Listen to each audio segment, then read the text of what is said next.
तर काहीच आज आहे बैलपोळा आणि बैलपोळ्याच्या दिवशी आपल्या सगळ्यांना माहीतच आहे की आपल्या महाराष्ट्रामध्ये पुरणपोळीचं गोडधोड जेवण होत असतं.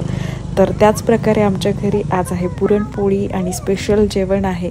तर त्या दिवशी मारुतीलाही ओवाळलं जातं, जे की पिढ्यानोपिढ्या चालत आलं आहे. तर मारुतीला ओवाळून नंदी बैल जे असतात त्यांना पहिले आज नैवेद्य दाखवायचा असतो.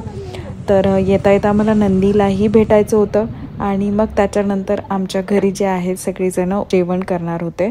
पहिले नैवेद्य दाखवणार आणि मग जेवणार. तर आधी आम्ही गेलो गणपती मंदिरात आणि त्याच्यानंतर मारुतीला दिवे लावायचे असतात आजच्या दिवशी.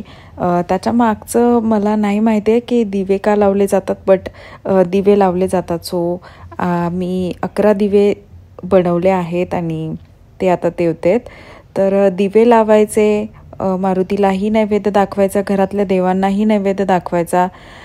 पुन्हा मग त्याच्यानंतर गाय वासरालाही आम्ही नैवेद्य दाखवतो आणि बैलांनाही नैवेद्य दाखवतो. आज त्यांचा स्पेशल डे असतो, आज आराम असतो बैलांचा, कारण ते आयुष्यभर राबतच असतात आणि वर्षातून एक दिवस हा बैलांसाठी बनवला आहे बैलपोळा, जो की बैलांचा वाढदिवस असं म्हटलं जातं आणि त्या दिवशी त्यांना कुठलंच काम नसतं.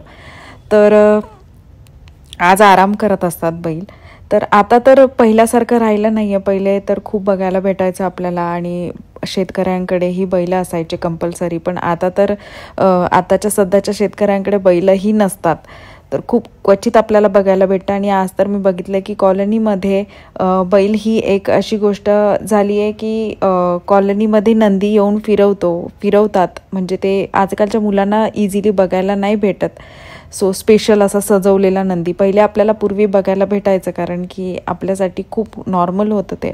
पण आता तर कॉलनीतले लोक एक्सायटेड होऊन बघायला येत होते की अरे नंदी आलाय, नंदी आलाय. मुलांनाही खूप कौतुक वाटत होतं.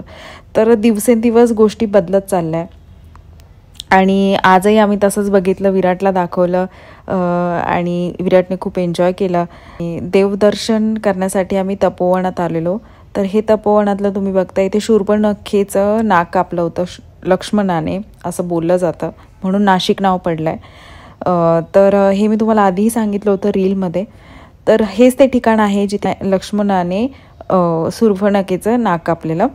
तर इथे खूप छान असं मंदिर बनवलं आहे. एकदा नक्की भेट द्या, जर का तुम्ही नाशिकला आला तर तपोवनात भेट द्या. तुम्हाला खूप छान मंदिरं बघायला भेटतील. आणि रामाने लक्ष्मणाने इथे वनवास केलेला सीताने. तर तिघांनी इथे थांबलेले, स्टे केलेला आणि काही दिवस ते पंचवटीतच राहत होते, म्हणून पंचवटी असं नाव पडलेलं.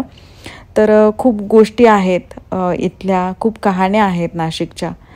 तर देवदर्शन झाल्यानंतर इथे आम्ही थांबलेलो, नंतर प्रसाद घेतलेला आणि मला गाय वासराला बघायचं होतं, त्यांना भेटायला जायचं होतं. तो माझा स्पेशल पार्ट आहे.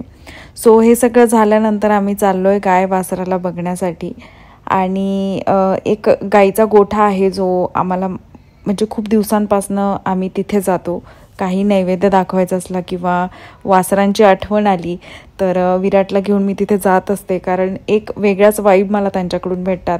आणि जसं काही लोकांना प्रत्येकाला वेगवेगळ्या प्राण्यांची आवड असते, तशी मला वासराची आवड आहे. मला माहीत नाही का, पण मला खूप आवडतात. म्हणजे त्यांच्या अराउंड राहायला, त्यांना गोंजारायला आणि मला ते खूप क्यूट वाटतात. सो मी तिथे आवर्जून जाते. तर हा नैवेद्य मी आता डब्यातनं काढते आहे.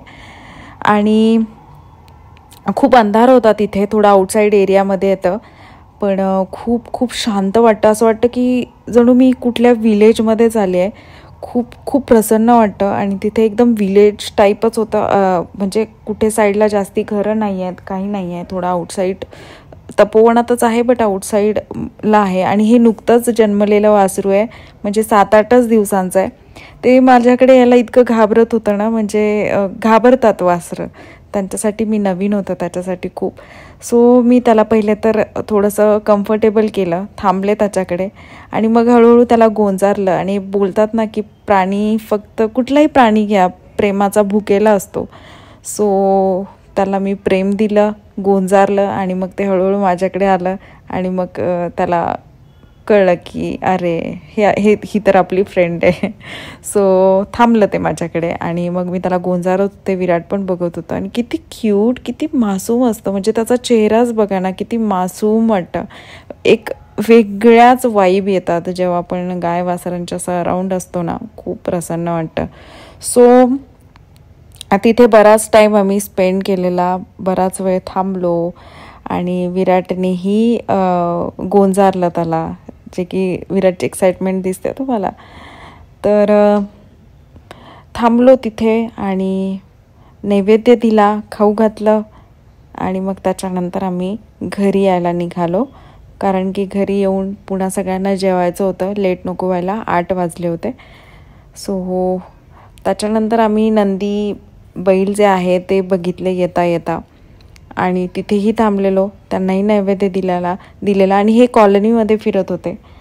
सो गाईज, हा होता माझा छोटासा मिनी व्लॉग. आय होप तुम्हाला आवडला असेल आणि मला असेच सपोर्ट करत राहा, भरभरून प्रेम देत राहा. तर भेटूया माझ्या नंतरच्या व्हिडिओमध्ये. तोपर्यंत बाय.